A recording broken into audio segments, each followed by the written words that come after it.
Plus, I also started to think of this because of all the people coming to me that I was interfacing with, the consumers that wanted it and the farmers that wanted to provide it. And they're asking me, well, you know a lot about what goes on up there. Can you do something for us? So I started to speak to different representatives, like Representative Comeau, one of our executive counselors. Representative Coffey was kind enough to take time for me to talk about those things too. In a way, of course, the government functions well when they do that.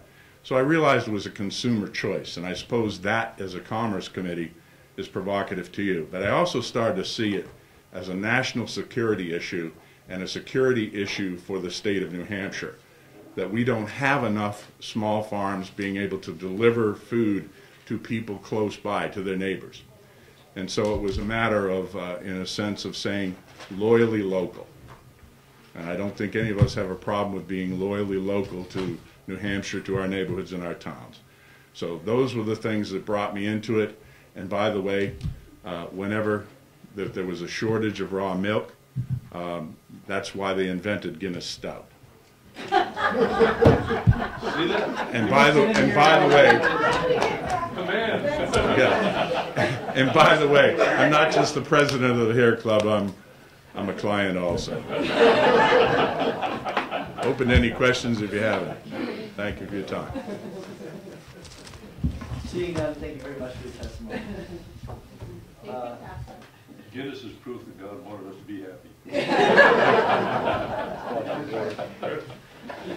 Charles Farrell. Good morning. Good morning.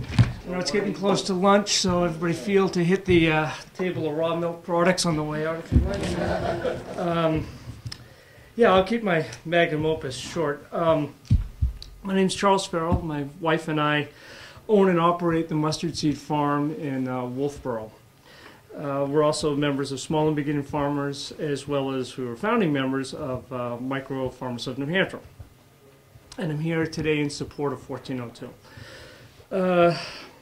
Today, a little bit of my thunder got stolen. I wanted to speak primarily about the choice issue that is in question here. We see and hear all kinds of phrases like know your farmer, support your local farmer, no farms, no food. These are great bumper sticker slogans, and they do pretty much sum it up quickly, but people behind me and my wife and I, we actually live it every day. Feed these products to my children as well as myself. I've actually lost a few pounds, Guinness aside.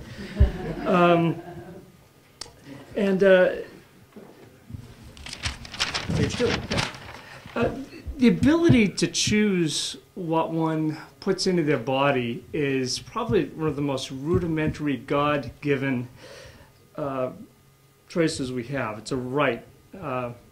Not to get off too much on this topic, but rights come from above, not from government, in my estimation. But we can talk about that on another day. But unfortunately, a vote against 1402 would ostensibly be a vote against this choice. The reason why is it would severely limit, if not wipe out, the ability of small farmers to operate for a whole host of reasons.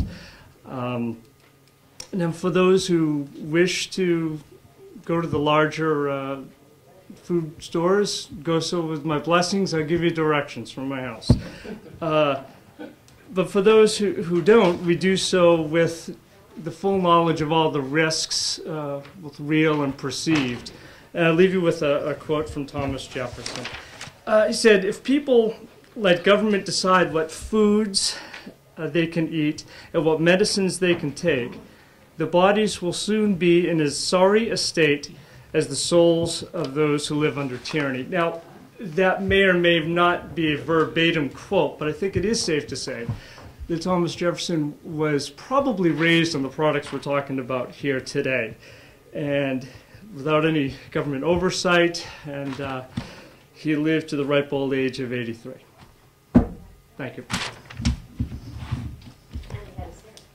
Well, okay, that's my memories had a lot of French wine. Well, then if we're going to talk about French wine, you have my approval. Lived even longer, even though they're both died of the same same day, and he drank hard cider every morning. Well, then we should pass a hard cider law to him. We have that. Thank you. Thank you very much. What's that No, again? no, she's talking to Oh. Do you pray for the sobriety? What makes you think I already don't? We're We gonna have change- to. They need it. We're going to change Representative McGinnis's name to.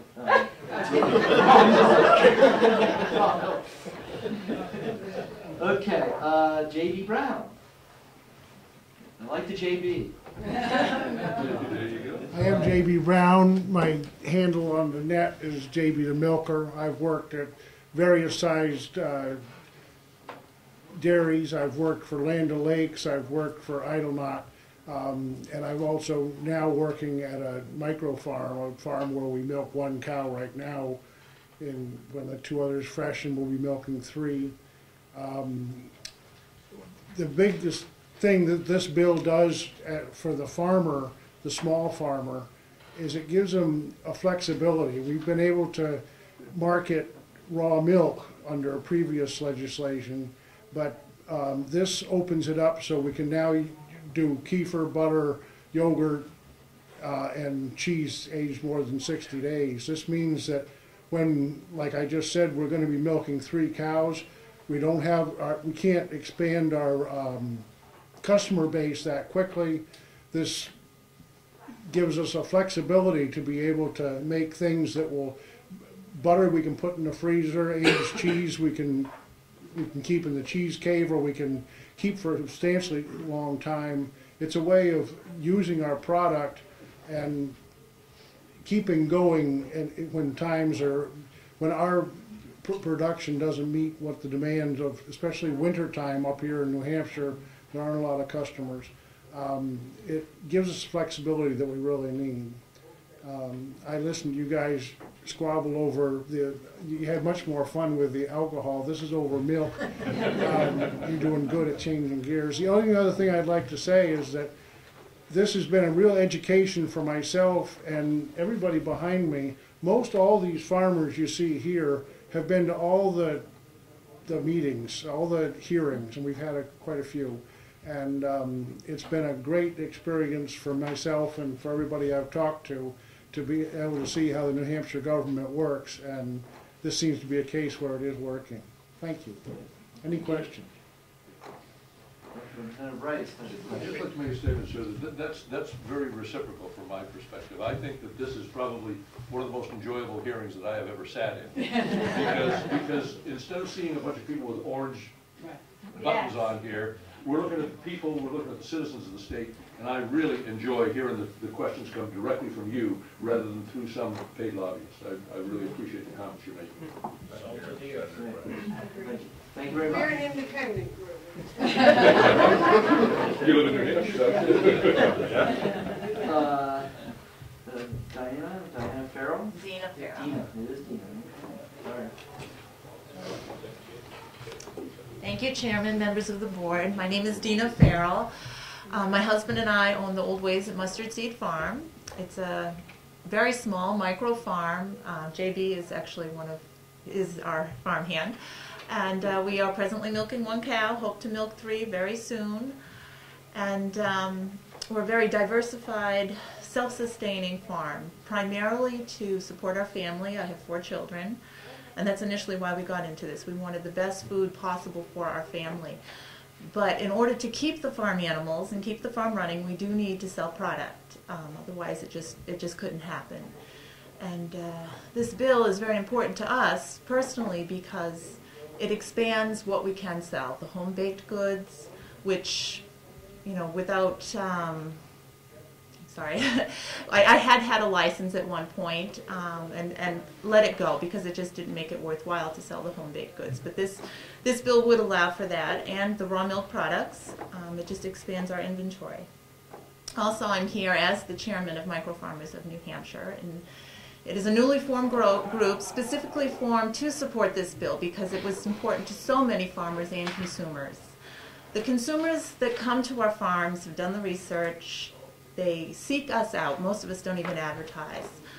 And they want these products, and they want them from small farms. They don't want to go to commercial farms or the grocery store. They want to know their farmer, they want to see the animals, and they want to know exactly how their food is being produced. And, you know, I could go on and on. I think you've heard it all, or you at least have an opinion set already. But this bill is extremely important to farmers, consumers, the economics of this state. If passed, it only can benefit everyone. Thank you very much. Thank you. I do have a question, Representative Coffey. Just a quick comment. Congratulations on your new organization. It's obvious you guys have put a lot of love and effort into what you're doing. If I can make a suggestion to perhaps the co-sponsors of the bill, I think this is an important topic, and I'd say you're going to follow this all the way through over to the Senate. You might want to go ahead and start speaking to the governor's office for support and perhaps having a signing ceremony. I think all the folks here deserve that. So I'd encourage you to do that. Thank you. Thank you. Bob Streeter?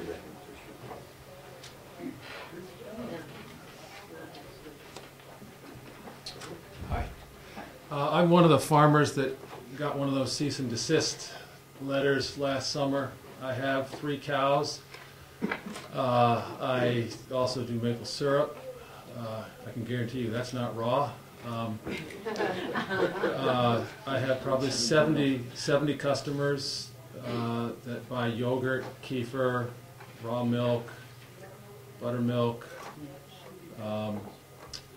It is the raw milk has been legal the entire time. The yogurt and everything else has been illegal, so I've labeled it not for human consumption. That always leads to some interesting discussions. We have a letter. We actually, I'm sorry to interrupt you, but we actually worked together utilizing your letters this last session to try and actually start looking into this, not knowing this bill is coming forward. Okay. Yeah, I'm tired of selling my yogurt as, you know, soil amendments and, you know, tomato fertilizer and, you know, it's just terrific for your cats, you know. I want people to enjoy it. So it would be fun to have this pass and eliminate some of that stress in my life, but it is going to eliminate a lot of good humor too. With 3 cows, if you allow us to do this and make these products, I'm actually making a modest living with 3 cows. I would have to have 30 cows to make the same money. 30 cows that a conventional farmer is making, selling to a creamery. You know, it's roughly $15 a hundredweight. If you make yogurt, kefir, those sorts of things, do all the value added, you can make well over $100 per hundredweight, and you can make a modest living as a farmer with 3 cows and a few other little sidelines like vegetables, maple syrup. So this will foster local agriculture. You do not pass this bill and you are squashing the rising tide that is happening right now all around us regarding local foods. So. And by the way, I did invite the inspectors. Once I got the cease and desist, I did invite the inspectors to come by and tell me what would I have to do to comply. And after about 2 hours and a laundry list about this long, totaling, I guarantee you, in the neighborhood of $50,000 or more, I could have complied. And there's no way that I'm going to do that. I can't afford it, and there's no way that somebody half my age is going to do that trying to get into this. So we need to foster local agriculture, and this is one way to do it. It's a good start. Thank you. Thank you. Do you have a question? I'm just wondering, thank you, Mr. Chair, how many cards are left, because I'm looking at everybody's hands, and my grandparents milked cows for the raw milk we drank, and their fingers bent down, but I'm thinking you all must be using machines these days. Well, I used to do it by hand, but I use a machine now because it is way cleaner. It's a closed system, so there's no dandruff, hair, flies, poop, you name it. It's a clean system. Now, they threw out the milk when I had my turn. They didn't even give it to the cat? Wow. To tomato? Cat was there having the milk. while They I didn't was pour it in milking. with the tomato? Okay. Yes, we do. Ruth Holmes for the bill. My name is Ruth Holmes, and my husband and my son and I manage Sunnyfield Farm in Peterborough, and we milk 10 cows now, I think, and have chickens and everything. And I actually want to thank you for this. This is very exciting. Thank you for the work you did, Bob. Bob has, and that committee. It's wonderful to see this. And I'm not sure if this is anywhere we can go, but I absolutely support this bill, but I want to see that limit higher. We actually looked into putting in a cheese room so we could make cheese to do a value-added product, and like you, it was going to cost us $80,000 to renovate the barn to try and just do some cheese. So at least look at this as planting a seed, ha ha ha, for future, because I'm hoping to be back here asking for a higher limit. I know $10,000 is a good start for people to get their fingers in and figure out if the product is going to work. But the reality is that this myth, this idea of talking to everybody and saying, how do farmers make it, how do farmers make it? And then having the guy from Pete and Jerry say, well, most farmers have outside jobs. Why do we have to do that? Why do we have to do that? This should be our full-time focus, and let us put good food on your plate. So we can actually, I can kill, pluck, eviscerate, bag, and put a raw chicken in the refrigerator to sell to anybody with absolutely no oversight in the state. And I can sell over 20, how much would you guess in birds could we sell? So the money there is already way over $10,000. And so that's already happening. So what I'm saying is, I'm planting the seed here. I would like to see it at 50,000 for people. I don't know if this committee could do that, and maybe that's not it, but consider the seed planted. Right. One more card left. Steve. Alan? Steve Alman, he left, he figured it's a pass.